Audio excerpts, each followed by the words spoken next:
Good afternoon, everybody. How are we doing? All right. All right, we're going to go ahead and get started now. Welcome, everybody, to our monthly RAD Coffee and Community. It's our second time here at these wonderful hosts at La Casita.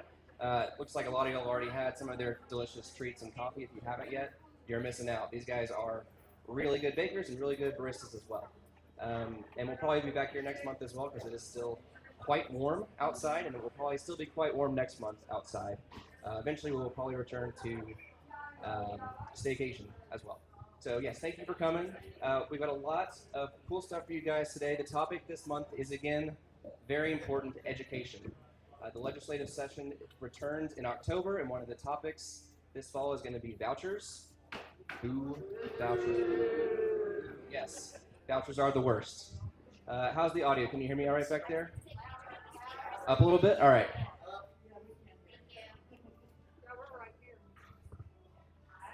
How's that? Okay, we love it. Some of you may have noticed I am not Jenny. Unfortunately, our esteemed president is sick today. My name is Preston. I'm the vice president, so I'm doing my best to fill in for. Not quite as charming, but I'm doing my best. So thank you all for coming. Want to intro our candidates who are here today, who have taken the time to come and say hello and spend some time with you folks. I saw Tina Clinton. Here we go, Tina Clinton. She's running for the 5th District Court of Appeals. So thank you very much for coming out. Dr. Catalina Garcia, right next to her as well. Dallas County College trustee. Jan McDowell, I saw her walking around earlier. Jan, here we go, right up in front. Running for Congressional District 32. And then we've got Tracy Shelby in the very bright yellow in the back. One of the candidates for the 162nd District Court. That's a civil court position. And then also we have Kim Bailey Phipps right here as well, running for the same position as well. So thank you, candidates. And are there any candidates who are here today who I did not call out? Okay, got them all. Well, thank you again, guys, for coming. We really appreciate it. For those of you who were at our happy hour last week over at Four Bullets, we talked about this topic. Our teachers, as you know, they don't get paid enough as they should, and they end up having to dip into their own pockets as well to provide school supplies for their kids. The average teacher in Texas spends over $800 a year on school supplies, and that's not reimbursed by the school district. So to try to help them out, we did a little fundraiser, and over 40 of you guys donated. So we were able to raise a lot of money for these teachers. Yes. So thank you guys. That was you who did that. And we've purchased some Amazon gift cards to do our part to help them out, get a little bit of a ways to help them buy some school supplies. So we've got Wendy, who's going to come up here and give out some of these wonderful gift cards to our teachers who are here today. He's up here? Okay. Is Tony Strohmeyer here this afternoon? Tony? Here we go. Thank you, Tony. Come on down. We got some money for you. Give these teachers a big round of applause, guys. They work their butts off every day. All right, thank you, Tony.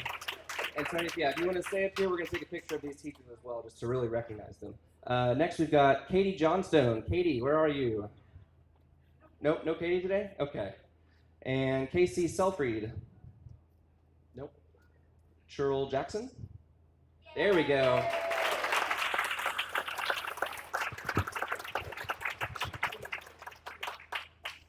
And that's Cheryl. I said Cheryl. I apologize. Okay, thank you. Yes. Fair enough. Rebecca Parada. Rebecca. Yes, here we go in the back.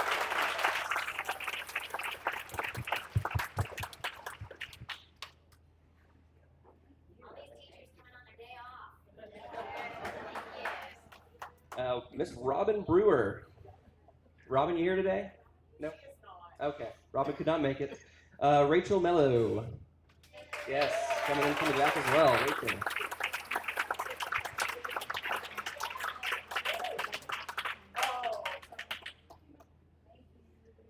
Thank you, Rachel. And we got Miss Kara Ross. Kara? Right over here, Kara, yes.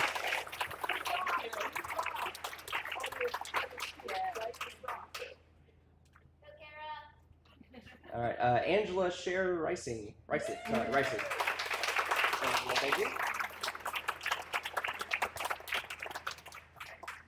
All right, and Miss Danae McLean.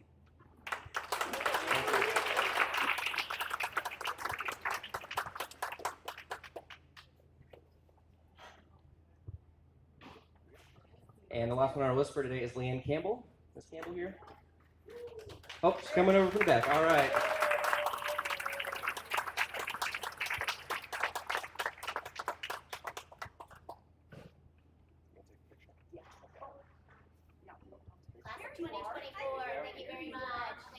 Wendy's going to take a quick picture of you guys, so get close.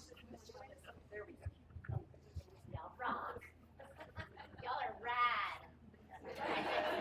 Love you. We love you so much. Thank you for everything. Yes, one final clap for our wonderful teachers. Thank you guys so much for all that you do.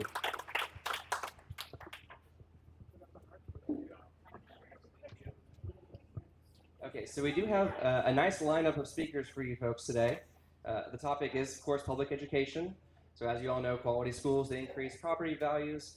More importantly, though, they result in a nice informed electorate, and it's the great equalizer, education. If you're smart enough, your chances of rising do increase exponentially. So education is very important. Even if you don't have school-age kids, it affects all of us every day. So education is key, and all these speakers are here to tell you how you can be involved and things to keep out for. So our first speaker today, she's a Plano ISD trustee. Her name is Tara Lance, and she'll be talking with you guys about some ways to get involved. So big round of applause for Tara. It's good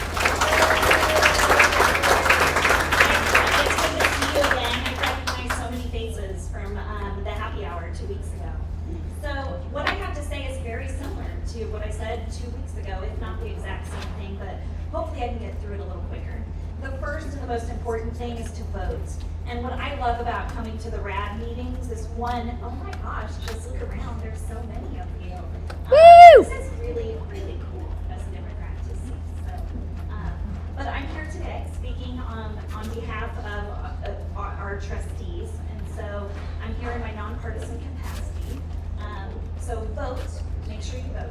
Watch those municipal elections that are happening every May. I mean, watch the other elections too, but voting local is always super important. So you may wonder, if you don't have kids in the school, or if you do have kids in the school, beyond some of the other volunteer ways that most parents volunteer in schools, is how can I get involved? How can I stay engaged within my school district? You can watch board meetings. In Plano, we keep those online where you're able to watch the recorded meetings. We also have our agendas. So it's really important that if you can't just even make it to the meeting, look at the agendas and see what your board is voting on. I think that Richardson probably does the exact same thing. You can also serve on an advisory committee. We have 4 in Plano ISD, along with our student health and advisory committee, which is we just call SHAC in the education realm. I'm learning that acronyms are just everywhere. So if you hear about a SHAC committee, this has to do with student health and wellness. And so any community member can be a part of that. These are really important to be on, especially when you look at, who in our community is looking at our schools, watching. There is a lot of talk about social emotional learning. Those are the sorts of things you want to have people in your community on your SHAC and on your advisory committee boards who represent the community. So look at those. In Plano ISD, we have something called our Leadership and Ambassador Program. And this is very similar to like Leadership Plano, Leadership Richardson, any of these leadership type programs. You get to learn about your school district more in depth. So look out next spring. If that's something that interests you, you'll learn about the school district at a different capacity, like more in depth. The other thing we have is something called RSVP. It stands for Retired Seniors Volunteering in Plano. Oh no, I got that all wrong. Valued in Plano. And so this gives you special tickets if you're over the age of 65 to different sporting events or athletic events. I think that's a really cool program. I know that the floral department at Plano West does some programming where you can come in and learn how to do really cool floral arrangements. You could also serve on the Education Foundation, whether that's Plano or in Richardson. And so I'm an Education Foundation board member. I love it. This is going to help your school district earn money beyond what we get from the state. Do you think that money is increasing from the state? Because it's not, it's decreasing. So your education foundation is going to step in and fund things. Like in Plano, we send all of our kids to camp in 5th grade. So we help with that. We do grants to educators. I know that Richardson does the same thing, and Richardson also does a lot of scholarships through their foundation. So look at your foundation, support your foundation in any capacity that you can. So in Plano, we have a big gala every February. If you're in Plano and that interests you, check out Ski Plano when the time comes. It's in February. The next thing you could do is be part of your PTA. So again, class, this is my realm as a mom, as a parent. I'm a PTA leader. I served as our council president. Being part of PTA is so much more than just being a booster club for your school or being there to run Spirit Store or, sell spirit wear. We're advocating at the statewide level. So we're the largest advocacy group that focuses on child welfare in Texas, which is huge. So you can become a member. You can give a voice to all those kids that their parents can't. And I think we have a speaker that's going to talk about PTA later, but the one thing you could do today is whip out your phone and go to joinpta.org, and you can join a PTA for as little as $10. There's just 2 more on my list. So in Plano, one of the things we've been trying to do is we've been brainstorming, how do we let our community know about legislative actions that will impact our community? So we have a whole legislative affairs site on our page on our webpage, and you can sign up for newsletters. So when it comes time to advocate against vouchers and to let our legislators know how devastating this is for our budget, and really ultimately our kids and our families, then we need to be able to somehow say, network, activate. So we need you to sign up. So look out for that. And I've given Jenny all of these links, so I think she's going to send all of this out. And then the last thing is we have a nonprofit in Plano called Hendrick Scholarship Foundation. And so on the Plano side of things, if you're looking to be involved in scholarships, Hendrick Scholarship Foundation is another organization that works for students. So I think that's it. Do I have any questions? I'd be happy to answer. There's just a lot of different ways that you can get involved. If you go to either Richardson or Plano, they have a system called Volley, and you can sign up through Volley to be a volunteer, and you will get sent weekly emails about what those volunteer opportunities might be. Trace? We're going to be voting on a lot of propositions very soon. Are any of those impacting the schools and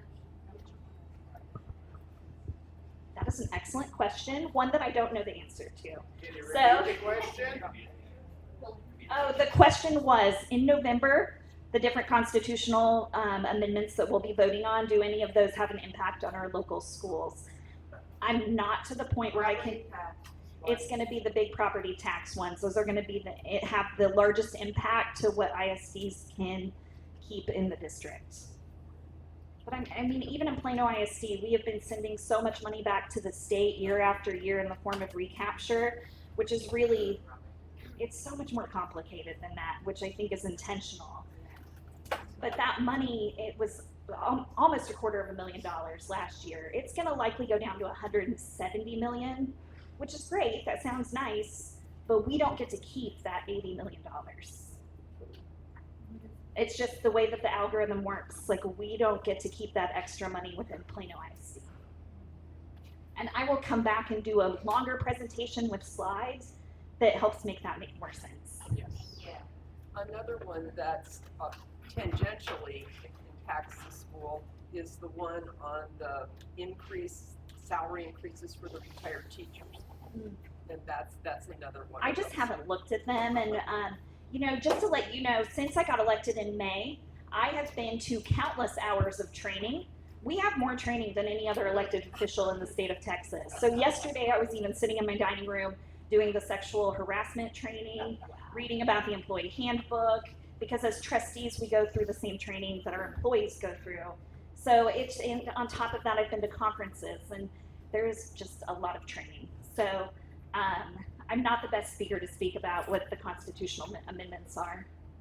I could talk more about Not this the month, impact but I bet you will of- be. I guess, but I have been to a lot of legislative updates, so there's specific legislation that seeks to improve upon bills that were passed in prior sessions, like HB 4545. So our teachers know this one because it's the one that required extra intensive training, or I'm sorry, tutoring with our students for 30 hours. And so they've made some modifications and adjustments to that. Yeah, 1416. The what? 30 hours per test. Per test, right. So if you do one in geometry and then one in science, you still have to have 30 hours for each. Yes.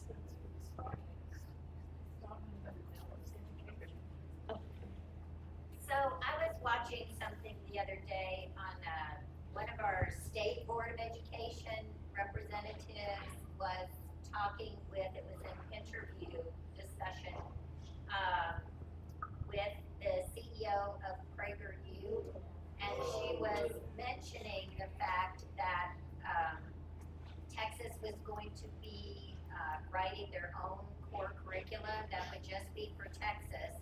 And she was so excited that PragerU was going to be integrated into that. So before I got too freaked out and shared that with too many people, I decided to do some research, and there was some conflicting information online saying that's not necessarily true. I don't know who's saying we're definitely going to do that. It's not definite, but it's like there was this whole interview. So do you have any insight into that?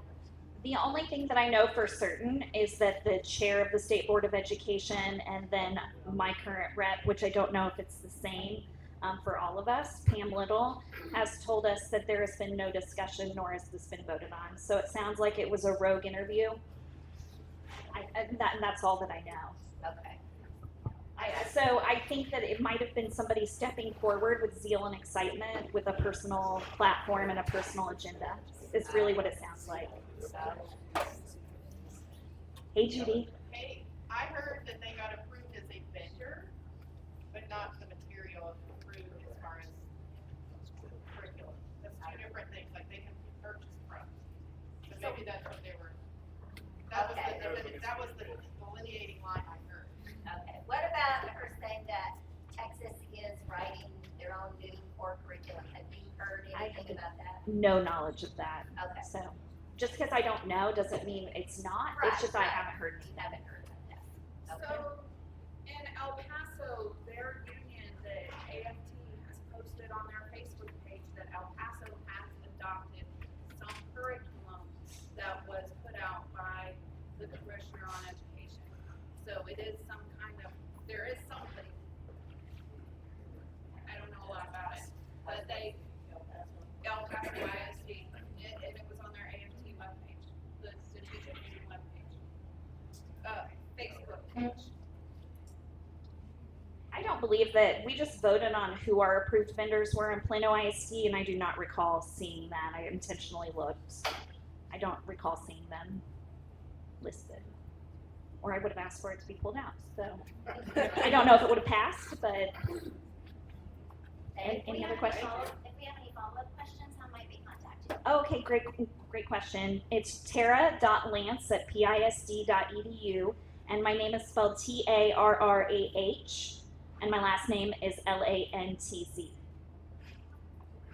Very confusing, right? Thank you all. Thank you so much, Tara. And I did have one point. So our October happy hour and Coffee Community is going to be talking about the constitutional election. So not September, but October. That's going to be the focus. We're going to bring in all sorts of good speakers for you guys, like we always do. Speaking of that, our next speaker is a Pierce alum. His late wife, Marnie, was a teacher and a PTA leader, and he's here to carry the torch for her and to share their experience and their vision. So please give it up for Mr. Joey Kaner.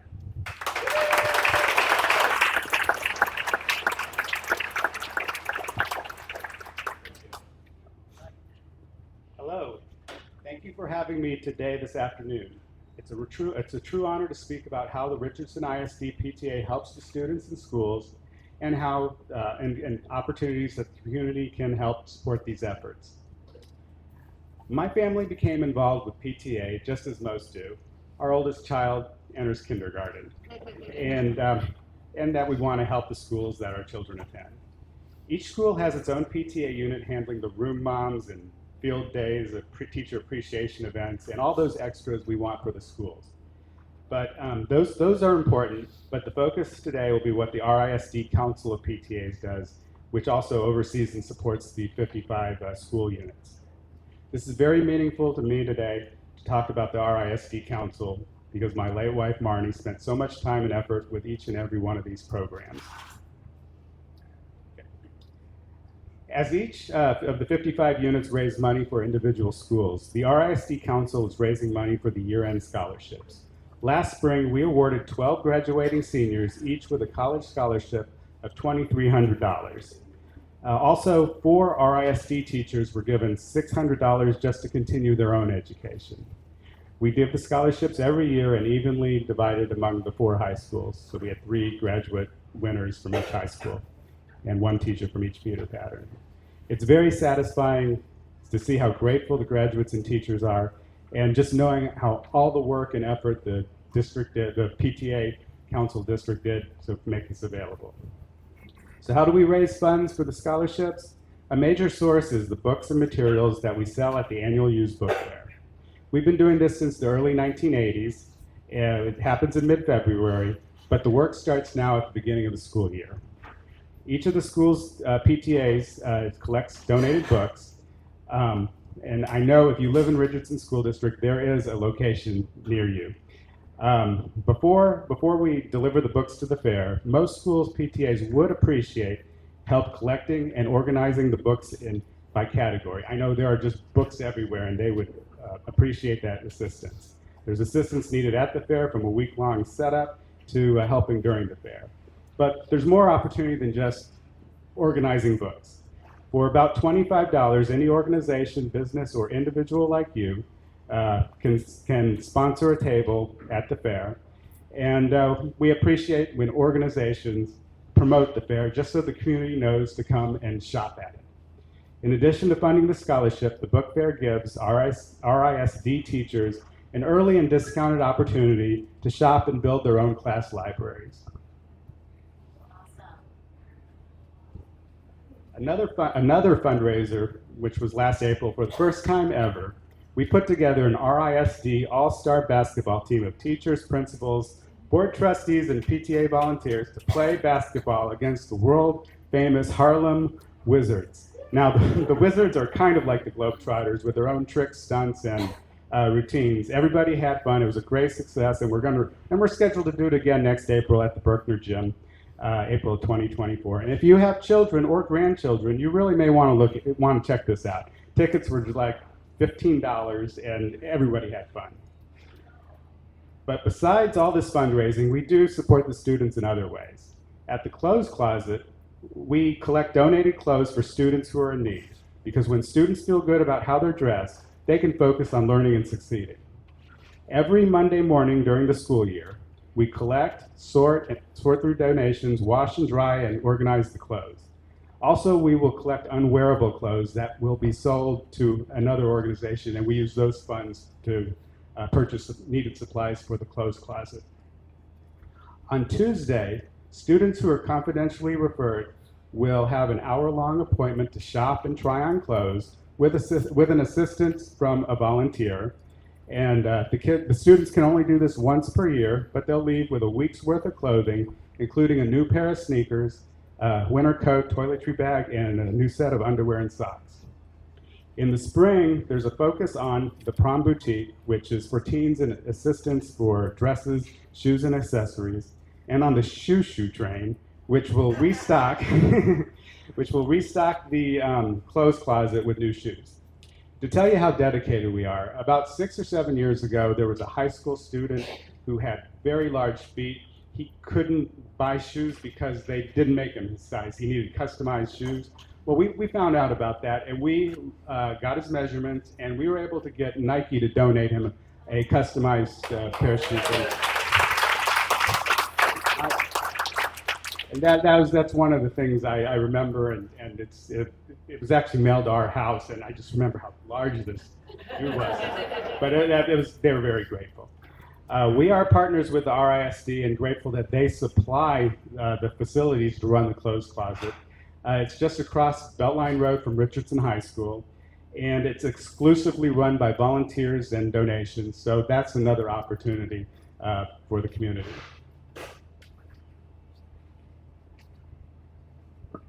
In RISD, we have one special PTA unit that serves the entire district and not just one school. It's SAGE, the Special and Gifted Education PTA. Its mission, this PTA, is to increase awareness and understanding to help parents and students and teachers. They provide education support and advocacy for all disabilities, for gifted needs, and social and emotional wellness by hosting parent education events and providing opportunities for parents. There is an enormous amount of information on the SAGE Facebook webpage on a variety of topics such as dyslexia, suicide prevention, autism, laws impacting students with disabilities, just to name a few. Also, they handle all the teacher appreciations for the special ed teachers and the advanced learning teachers throughout the entire Richardson district. To sum it up, SAGE does their best to make the RISD families in these situations feel like they're not alone and that we're all in this together. Also, the RISD Council organizes a trip to PTA Rally Day in Austin to discuss public school topics with all 7 of our legislators. PTA is the only organization that advocates for all public school children. This one-day statewide event is presented by the Texas PTA during years when we have state legislation, state legislators are in session, and it usually occurs in February toward the beginning.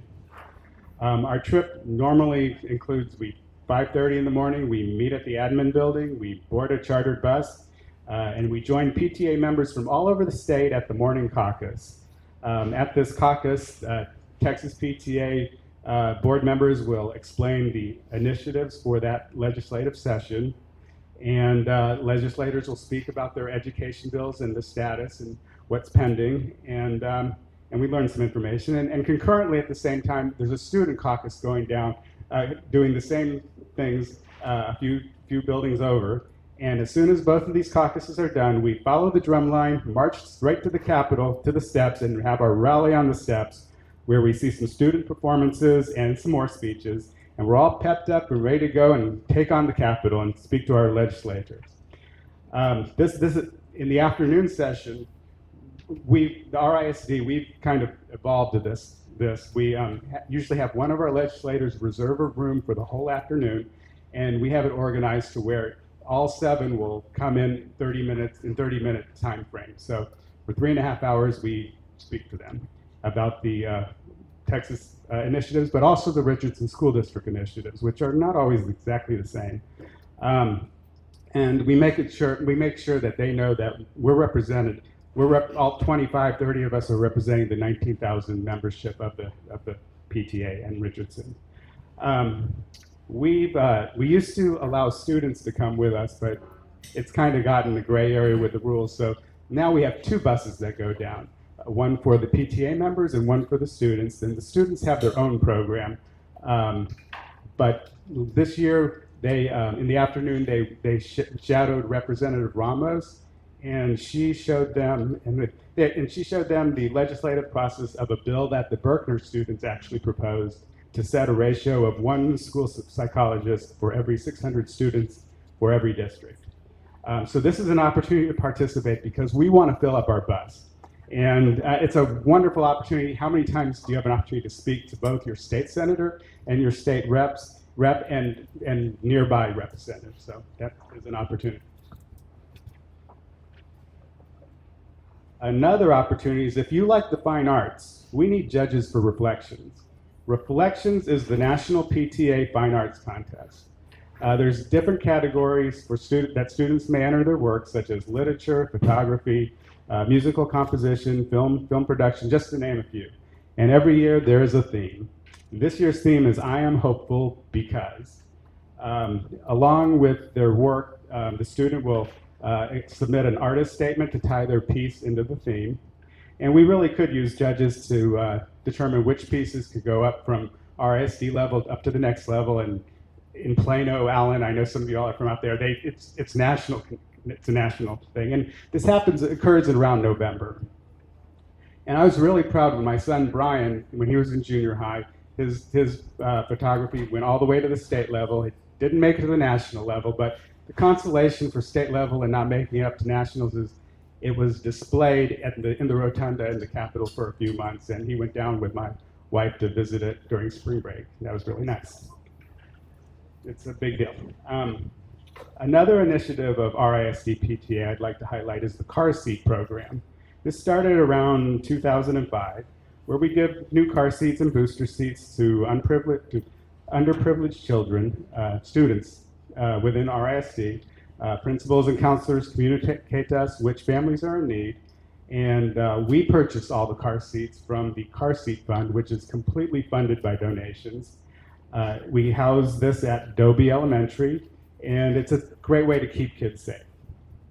But the easiest opportunity to support the PTA is please join any of our 55 RISD units or any unit where you may live, and you'll get their e-newsletter, and you'll find out what's going on in that school and in the district school. It usually costs like $8 to $10. It's an easy way to get involved. If you have children, I'm sure you're already members of the PTA. If you're without kids, just go join the one down the block. And if you want one that has a good newsletter that's weekly and gives you lots of information, the Richardson High School one is good for that. If you're an alumni, join the PTA you went to school and attended. I attended Westwood Junior High in Richardson, and it's a science math magnet. And being an actuary, I learned about Career Day from the newsletter, and being an actuary, I decided I'd help with Career Day.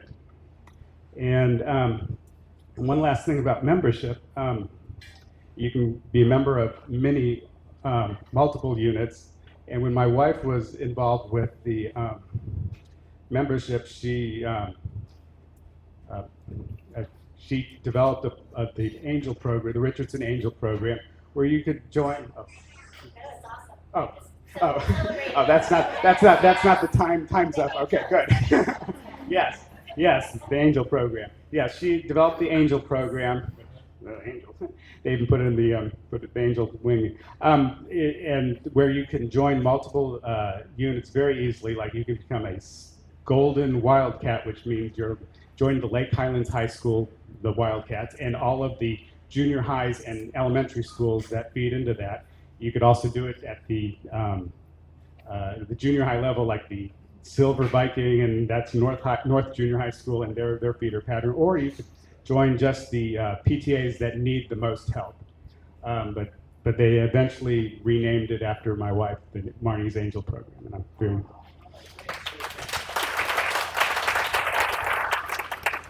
And this really fits into the goal of one voice for each child, which is a goal for PTA, and I'm sure you may have heard that. And I hope you found this interesting, and I thank you for your time. And Jenny, I will be passing information along to Jenny about with the links to who you can speak to about any of these programs, and if you have any questions. Thank you, Jenny.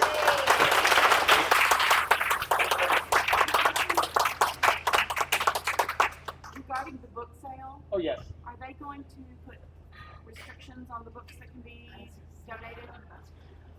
Restrictions on the books that can be donated. I don't know. I could ask and find out. I can ask and find out. There's a book that's on the banned list. Well, I really don't know, but I have seen them pull books. I mean, I've never been involved with the organizing of the books. I just donate the books and help sort the things during the book fair. But I have heard that they have pulled some books, so it's probably yes, but I could find out. We have some speakers ready to come up, so thank you so much, Joey. Thank you very much, Joey. And yes, if you have any questions about any of the stuff our speakers are coming up with, feel free to reach out to us and email us. We'll do some research for you as well if we don't know the answer off the top of our heads. So info@rad.vote hits all of the board members' emails. You can also email us directly, Ginny@rad.vote, Preston@rad.vote. We make it pretty easy. So if you got any questions, feel free to email us. Also, our last speakers are going to do a Q&A session as well.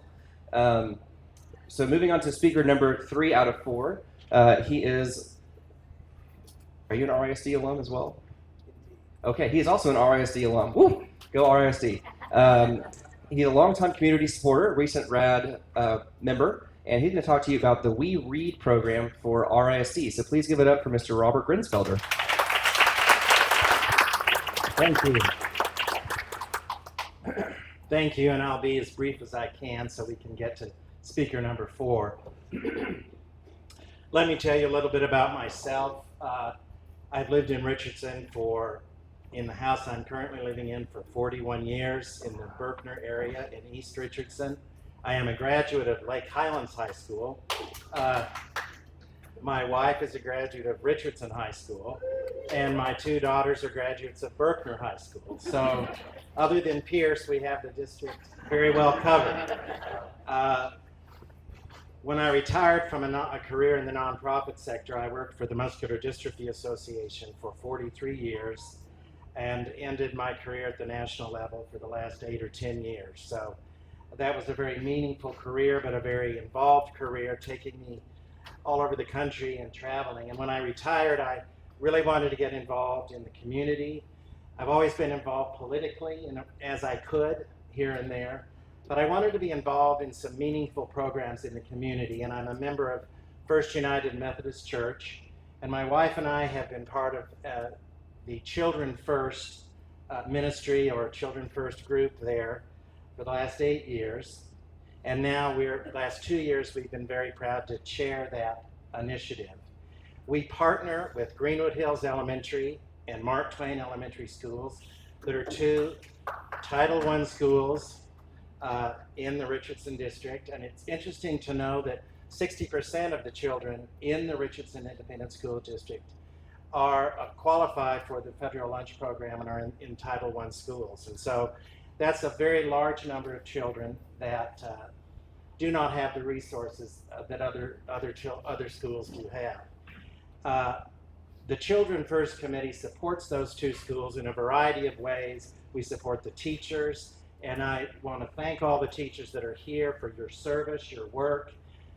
A lot of people just don't realize how much you give, how many hours you devote, how many hours you devote outside of the time that you're with kids in class, what's asked of you, how challenging it has been in the last several years from parents, some parents in the community who have gotten you involved in things that you shouldn't have been and questioned your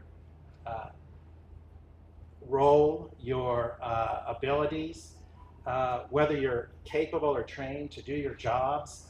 And that's something that teachers are still recovering from if they ever will. And 40% of teachers in the state of Texas, as I heard from another speaker at a RAD meeting a while back, have second jobs. That's just unacceptable. And I just thought I'd share that in this group. I'm not speaking for the First United Methodist Church with my comments here, but with all of you, I'd like to tell you about a real issue in the schools, not a manufactured issue like banning books over in this corner, or CRT being taught at the elementary level. We all know it isn't. But there are real issues and real places where we need volunteer involvement. And the real issue that I'm talking about is reading and the skill level of our children pre-K through 2nd grade, which is not where it needs to be in the Richardson School District.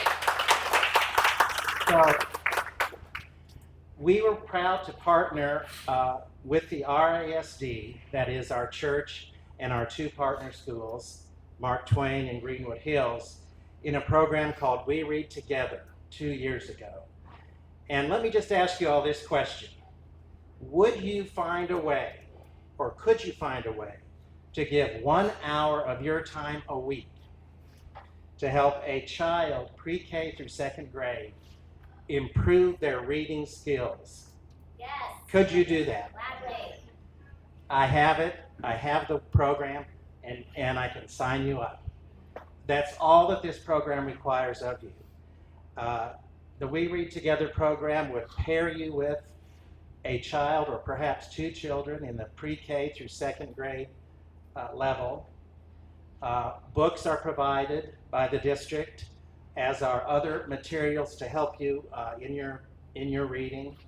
And as valuable as the actual improvement of the skills is the mentorship of that child that you would be providing. That child knowing that a person like me or you is taking the time each week to care about them and their education and their future means more or is priceless. And that has more value even than giving the confidence to improve their reading skills. The exciting thing about this program is that the evaluation of those children since they began the program shows that 80% of the children are now on the level they need to be to read. And that program last year involved the two schools I mentioned, Greenwood Hills and Mark Twain, and Audelia Creek, Northridge, Richland, and the RISD Academy. And all of those schools, as well as 2 or 3 more, will be involved this coming school year. And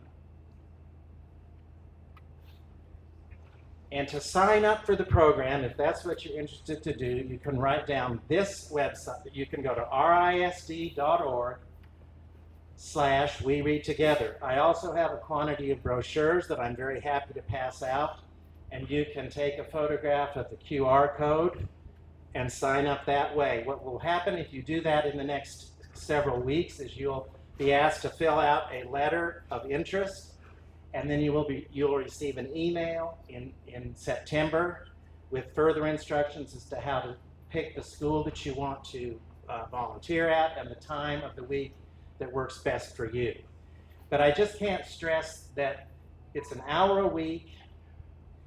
It's a child that is so eager and excited to have time with you, and it makes a world of difference to them and their future.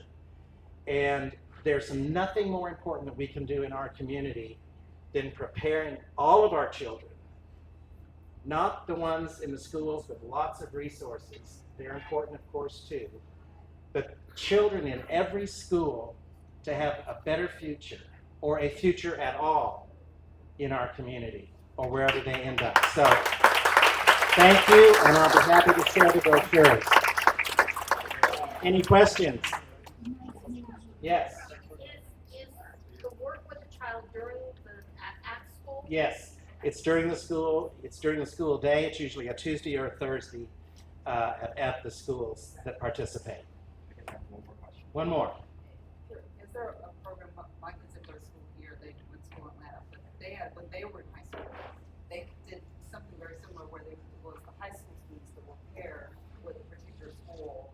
Maybe the peer helper program is what you're talking about. Is there Yeah. something like that here also? There is. There is. My wife was the sponsor of that at Berkner High School for many years. Yeah. It's a great program too. Yes. Is there a program that helps students who come in with a different first language, who need to learn English? There are various other programs, yes, for those children, yes. I mean, we work with bilingual kids. We work with kids in bilingual classes. And if you happen to be bilingual, we could really use your help with this program. We have a few volunteers that are, but we could certainly use more. But there are other special programs for other first languages. Yes. Did your daughter Emily Grinsfelder, your coach G? Yes. My girls, how's she doing? She's great. She had twins 2 years ago. She lives in Houston, and she's now in private school. But I forgot to mention Emily, my daughter, who's also a teacher and coach. Please don't tell her. But no. So, well, thank you so much for your time. Thank you very much, Robert. And Robert will be here afterwards as well if there were any questions y'all had that we weren't able to get to.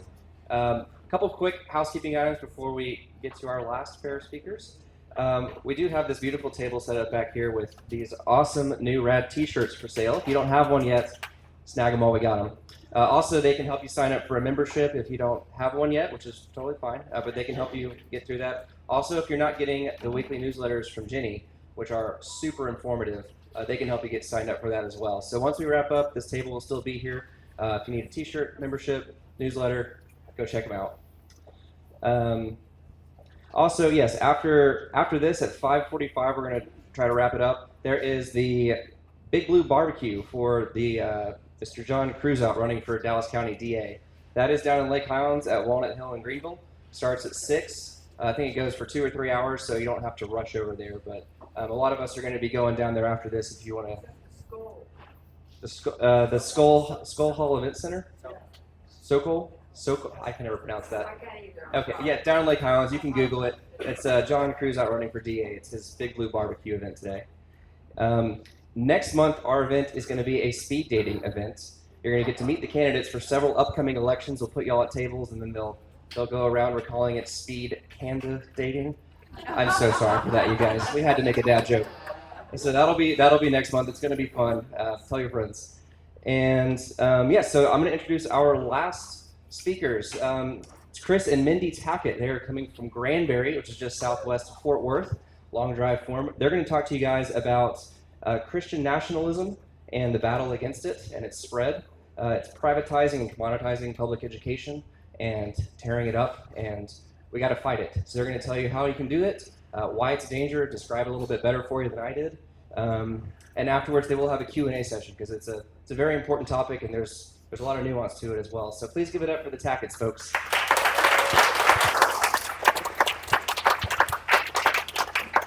Thank you all for having us. It's a great crowd. So there's been some really good topics, and we're going to bring down the mood just a little bit with some. No. Okay, so we don't actually live in Granbury now. I have to confess, we did move to Fort Worth about a year ago. But I'll give you a little bit of our backstory, and then we'll kind of dig in a little more to the subject matter. So we are originally from Granbury, both of us, and we were born and raised there. I was born and raised there. Chris was raised there most of his life. I can't claim it. I was born in Connecticut. So. But at any rate, we graduated high school there. We moved back there with our kids in 2008.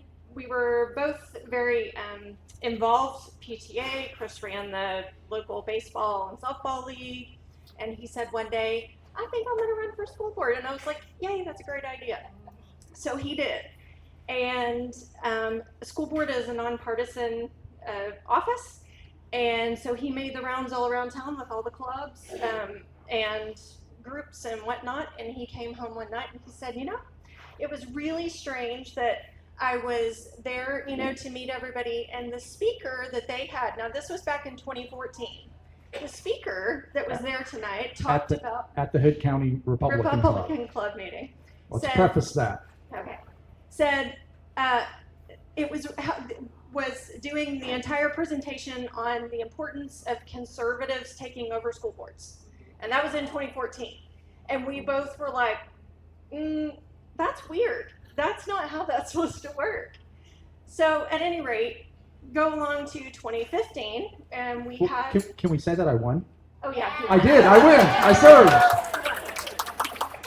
So we go into 2015, and we had a challenge to some LGBTQ library books at our local library, not our school library, the county library. And so many of us in the community, we had a rock star librarian at the time. Many of us in the community gathered around. We went to commissioners' meetings. And we fought back and we ultimately won, and that was great. But something that we noticed that again was like, that's weird, was there were a lot, the biggest voices who were coming to advocate against banning books were pastors from some of the local churches. We were like, that's weird. Advocating to ban books. Yeah, advocating to ban books. We had Raphael Cruz come into town to give to give sermons. And I was watching some of those sermons, even though they weren't my church. I was watching them because Raphael Cruz came to town to preach at churches in our town. and he was telling people in the congregation that public schools were indoctrinating our kids. And I was like, well, people in my family are teachers, so I know that isn't true. We had the local pastor council take out ads in the newspaper advocating that only conservative Christians should run for school board, and that they should call up or contact the pastor council, and that they would help them win races. So these kinds of things were happening between about 2014 and 2018, 2019. There were lots of other things. Dave Welch came to town. He's with the U.S. Pastor Council. He was trying to talk the Chamber of Commerce and supporting the bathroom bill. And we just had all kinds of weird things happening. So Chris and I started digging. I started digging into the what, which we figured out was Christian nationalism. And Chris started digging into the money. So I'll be quiet and I'll let him start talking for a minute. So the money is what really started to push us into understanding how these things were all connected.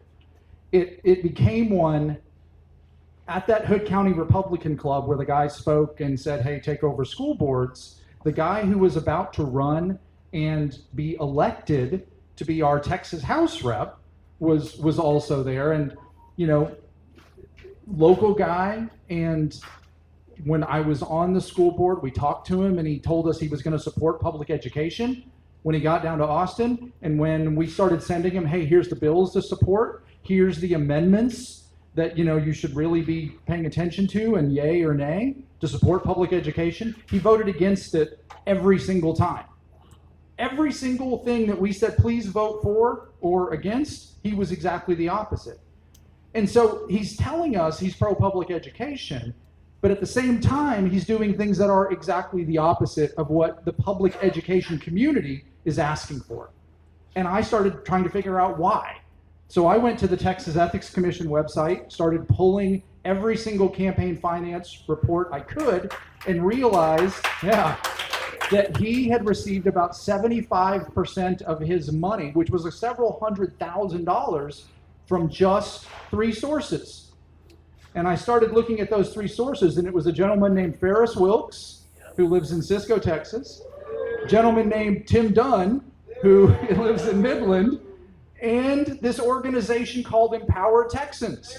And I didn't know who they were at the time, right? So then you start digging and you look at Empower Texans because they were showing up in a couple of places, and you realize that it was Wilks and Dunn funding Empower Texans. So now I know 75% of this guy's money is coming from really the same source. And so it doesn't matter what the constituents of this person actually want, it's what those handful of people tell them to do, right? That's the reality of what we started to see. And I, of course, posted it on Facebook because I was like, oh my gosh, look what I found.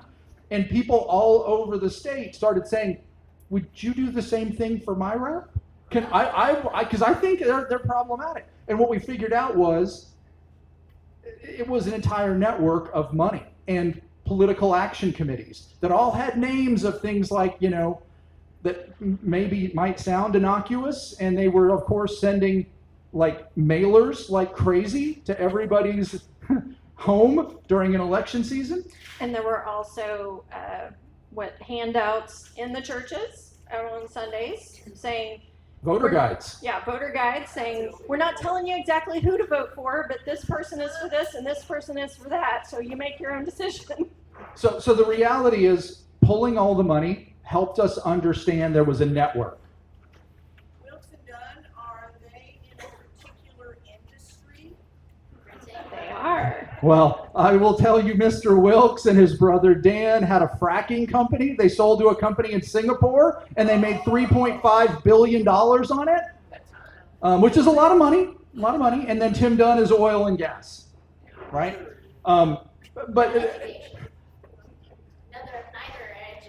Neither is education, absolutely not. But they have tried to put their thumb into a whole lot of things around the state.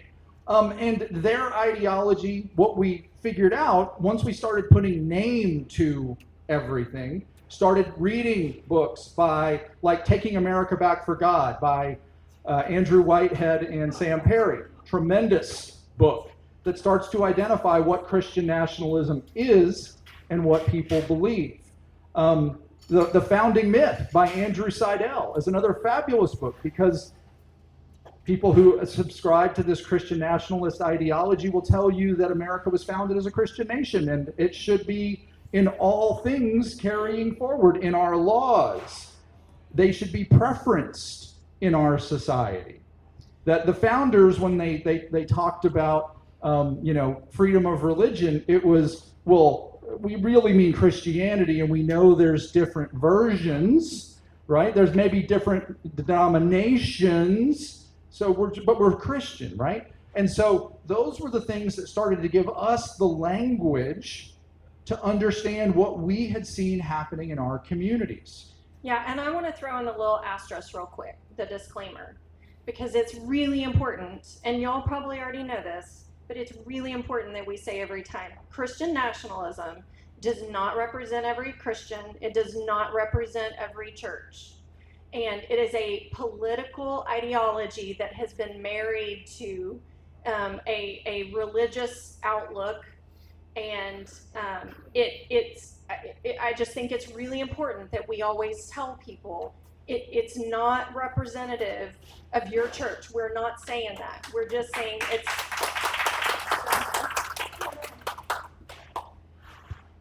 But that's the thing, right? It is an ideology that has married an expression of Christianity, which again, there's lots of different expressions of Christianity, with this desire for political power.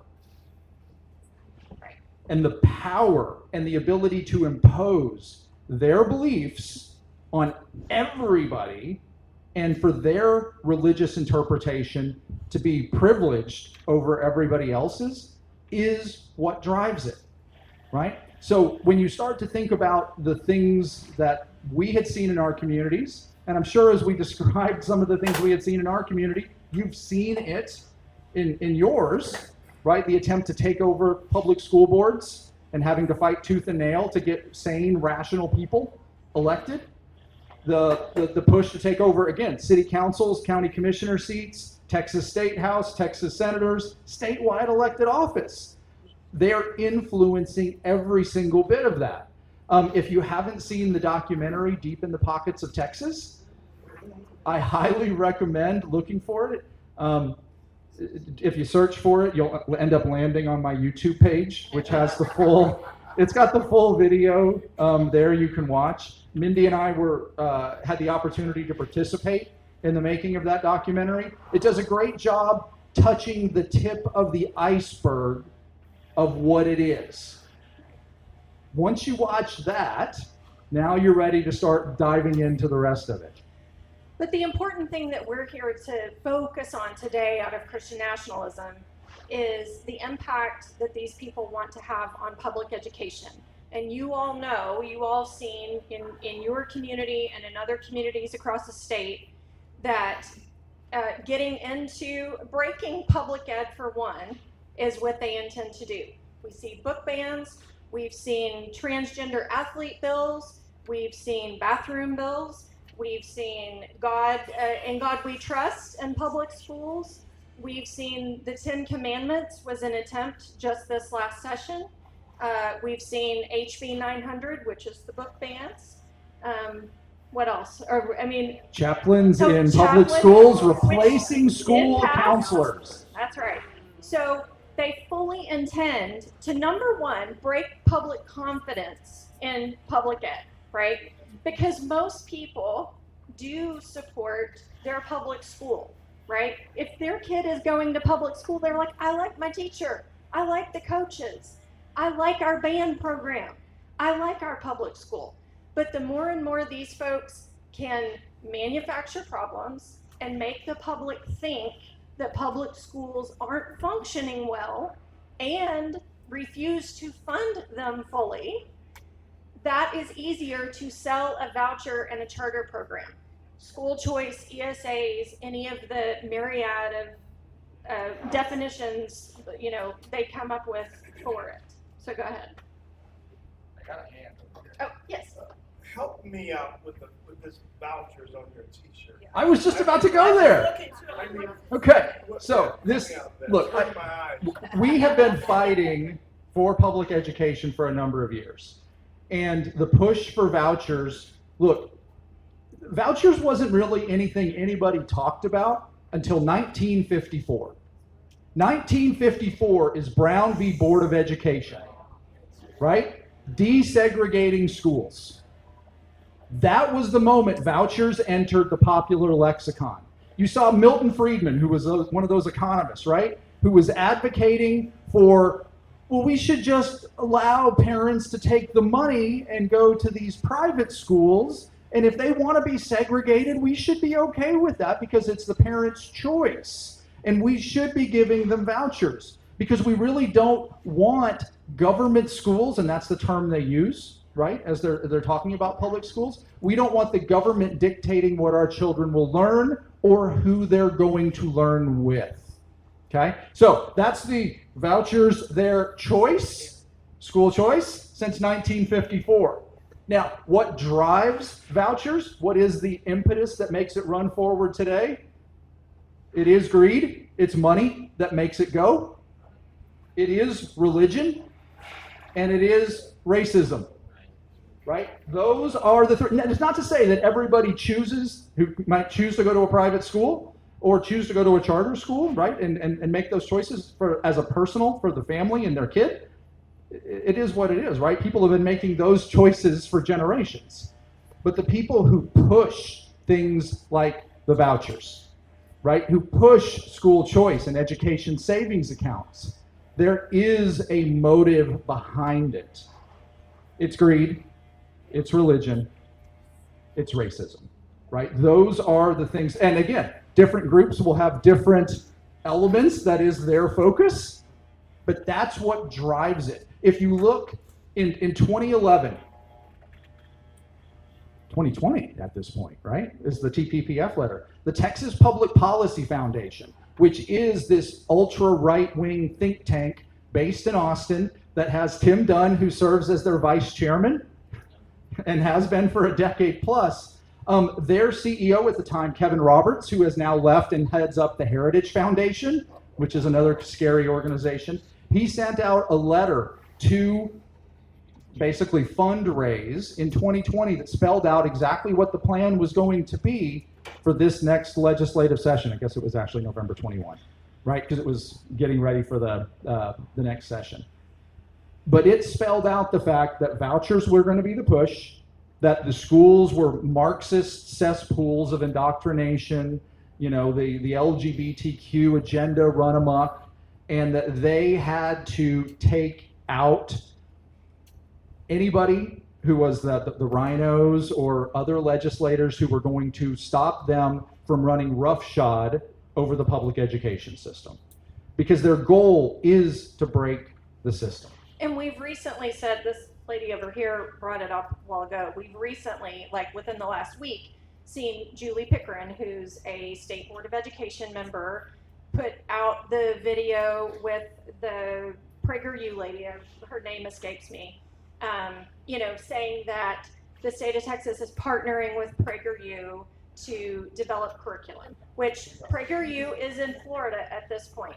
Now, the thing that you need to know about PragerU is that it got a huge amount of seed money from guess who? Ferris Wilks. Right? And I'm going to let Chris go into a little bit more in depth on that, and I know that we kind of need to wrap up so that y'all can do other things that you need to do.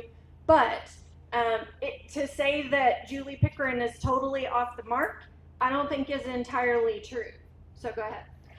So the thing you need to understand with why this PragerU thing is coming up generally is the House, well, the Texas legislature passed House Bill 1605 in this last session, which allowed the Texas Education Agency to create core curriculum that could be leveraged by any district that wanted to across the state, right? It was expanding the pool that districts could choose.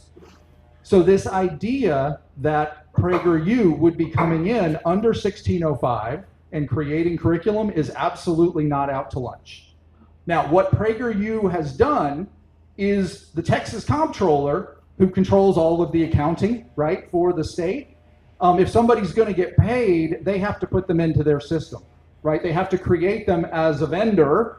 Not that they've been chosen to provide anything, but they have to be set up as a vendor. So what the comptroller has said is we set Prager up as a vendor.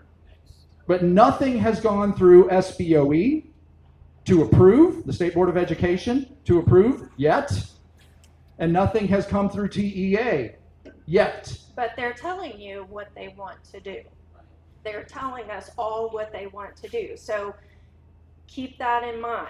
Don't brush it off. I mean, and you have to understand that the State Board of Education is not this sexy office, right? Nobody really pays attention to SBOE, but the Defend Texas Liberty PAC and a few other Texas oligarchs dropped, and Defend Texas Liberty PAC is Wilkes and Dunn. That's where they went after Empower Texans.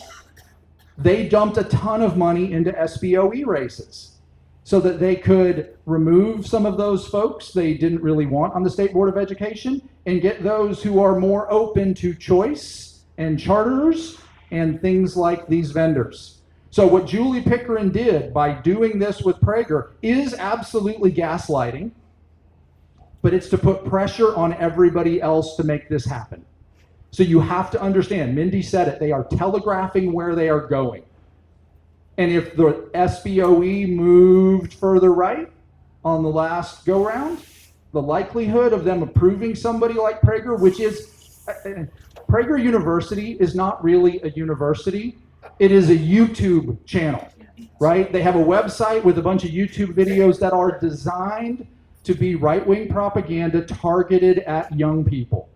That is the agenda with PragerU. And Mindy said, Ferris Wilkes gave them the seed money to get going. Now,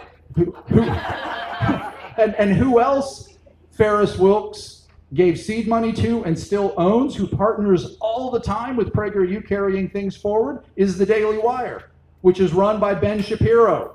That is Ferris Wilkes as well. So when you think about all of these things connecting and all these crazy things that are going on in the world, realize there is a network of money and ideology that is working to take advantage of and tear down the public education system. Again, because they stand to make a lot of money, they'll get the opportunity to indoctrinate, to do the things they accuse public schools of, they absolutely want to do, and it will drive segregation back into schools, right? That's where we're going. so to kind of wrap up, we could talk about this literally for like hours on end, but we need to wrap it up for you guys. But the thing that we want to leave you with today, because it does feel a little bit hopeless sometimes, and I do want to say they are a very loud minority. They are not the majority. But it has taken they have a very well-funded network, and they have been working at this for literally decades. And we didn't know it. And so the thing that we have to do, now that we are seeing it, is we have to get loud, and we have to talk about it, and we have to call it out. We have to see it, name it, fight it. You gotta know what you're looking at. You got to know what to call it, and now you can go fight against it, and you can get others involved with you, because you don't want one voice, you need lots of voices to push back. And Chris has a website besides his campaign finance, which you can find any of the campaign finance stuff that you want for state level races, PACs, whatever. It's all free. It's for you to use, clip, copy, share, paste, whatever you want to do with it. It's there, and it's free for all of you to use. ChrisTackettNow.com. And then he also has seeitnameit.fightit.com. Yes. And there's a lot of resources that we have read through and learned from the experts that we started digging into, who have been studying this for a long, long time. Those resources are also on the seeitnameit.fightit.com website, and we urge all of you to read, look at articles, talk about it, be be aware when things are happening in your schools, in your community. Go to school board meetings, not to go hassle school board people, but do go look, at what's going on. They are, sending people in to hassle school board people. And we also need to be there to speak up for our community schools and say, that's just not going to fly here. We're not going to do that. And then every chance you get, you got to vote, right? I mean, that makes all the difference in the world, is showing up. Vote. I'm with Texas Alliance of Retired Americans, who are mostly teachers, retired teachers. And what's even scarier about this is that, since we buy a lot of textbooks, a lot of the textbooks that are available around the nation were bought through Texas. Right. Because Texas. the state, as Texas sets the agenda for what's going to go in textbooks, because we're such a large market, you will see those same books get sold all across the country. Yes, Jan. When you say see it, name it, fight it, is the name Christian nationalism? What are we naming? It really is. It is Christian nationalism. And it's really, the dangerous stuff is really white Christian nationalism. I mean, it's an uncomfortable thing. It's been so uncomfortable for us. I mean, we'll be the first to tell you, when we first started talking about it, it's hard, y'all. It's hard because there's people who bristle and you've known them for years and they're like, we can't believe you'd be talking about this or talking about our church or whatever. But you still have to get real about what is happening and talk to people about it, because that's the only way that we start making change. And that's why I wear a shirt that just puts it right out there. Yes. Are you finding that Dominion theology is a root with this, and Bill Bright and Campus Crusade? Oh my goodness, you went there. Yes. It is absolutely a part of it. She asked if Dominion theology is, and Bill Bright and Campus Crusade and those things are a part of this. Absolutely. And I'll tell you too that right before the 2016 election, one of the other ding, ding, ding red flags for us is that the largest church in our community down in Granbury did a whole sermon on Seven Mountains Dominionism. And we were like, holy cow. So yes. And that's where we could talk for hours. From what I've read and seen, that is where the biggest, I hesitate to say root, but that's where it was taking root. He planted it in the college campuses through the Christian Campus Crusade for Christ or whatever. And public education is one of the mountains. It's one of the 7 areas that they feel like they should. Okay, we've got a couple more here. I missed SBA regarding PragerU. Is that a waste of time or is that something? Well, look, it is not fait accompli that PragerU is going to be voted on by the SBOE. Telling the SBOE you don't want it absolutely lets them know there are voices saying we shouldn't have it, right? So I'm not saying don't, but the likelihood based on the people who were elected this last time in the current makeup, and maybe it's not we throw the door open for them, but if they get their foot in, they'll continue to go forward. And that's really, as we think about this voucher special session that's coming, right? Creighton has already said, well, maybe we won't get everything, but we'll get our first step in and then we'll build from there, right? So they just want the door opened. But again, that's why it's important, whether it's SBOE or it's your state legislators, senators, you need to be contacting them and get loud. Get loud. They need to hear your opposition. Okay. Yeah. Go ahead. So I know that they're coming in through the school boards, and I know that they're coming in through the students. What wolf in sheep's clothing is coming in at the teachers? What is the organization that's coming in for the teachers to engage the teachers? Because those are the soldiers for their effort, ultimately. You know, I can't say that I've specifically seen anything going after teachers, but I will say I think that this chaplain in the school business, that's going to be one of the biggest things that, right. And if you have somebody in the school who is sympathetic to it or whatever, which again, I'm not but it does happen. You know, everybody, there's a myriad of thoughts and beliefs no matter where you go. But I think this chaplain instead of counselors is going to be one of the big, like, that's the worry that we have. There's no accountability because the students have been defamed. They've been, at least in the city of Allen, they've had their cell phones taken from them. They're not allowed to bring their cell phones out. So bad behavior, bad acting, which is what we rely on as a society with our cell phones to capture police misbehavior, capture municipal misbehavior, all these signals that they emanate and we capture. You can't do that in the school anymore because the students are. Yeah. Well, I think that is something to pay particular attention to. Yes, ma'am. Yeah, last question. Yeah. Oh, okay, two more. This is She's it. been waiting.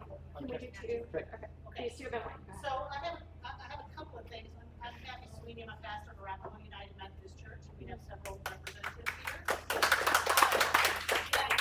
So I want to ask a question, given that the special session related to vouchers is planned for October, very specifically, when teachers are going to be working and there's less likelihood that they will storm the building. So what is your suggestion for finding out where we can, in mass, instead of just one person, move towards Austin and protest this? There is a rally being planned for October 7th. 7th? October 7th, which is a Saturday. Texans for Public Education, Pastors for Texas Children. Dinah, is Texas Parent Pack going to be part of that or no?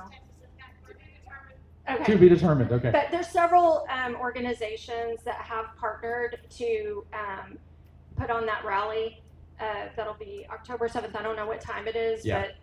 But watch some of the social media because Yeah. it will be out there. Okay. Second thing, Oh, yeah.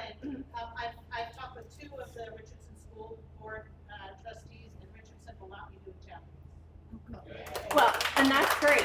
And that's another thing is encourage your school board to vote, no, we're not going to do it. Because every school board is going to have to vote up or down. Right. It's not like they can just let it lie. The way they wrote the legislation, you have to either approve it or turn it down.